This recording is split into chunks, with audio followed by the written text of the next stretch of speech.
నువ్వేను గత్తనమని చూడాలిరా కొడుకా నా కొడుకా నీకు అన్ని తీర్లు తెచ్చిపెట్టినాం కాదు కొడుకా నా కొడుకా నువ్వు లేచి చూడు రాదురా కొడుకా నా కొడుకా నువ్వు అక్కకు నువ్వు తమ్ముడికి కొడుకుంటే నువ్వు గుంజుకొని తింటావు కాదురా కొడుకా నా కొడుకా నా కొడుకు నా కొడుకా నువ్వు పొద్దుగాల పోతుంటే టిఫిన్ పెట్టమంటావు కాదురా కొడుకు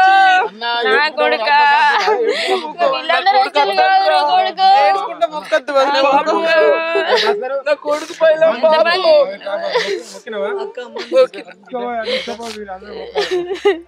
అమ్మ తీసుకుంటా అక్కదా అక్కదా ఇక్కడ ఉండదు మొక్కినావు ఇక్కడ ఉండు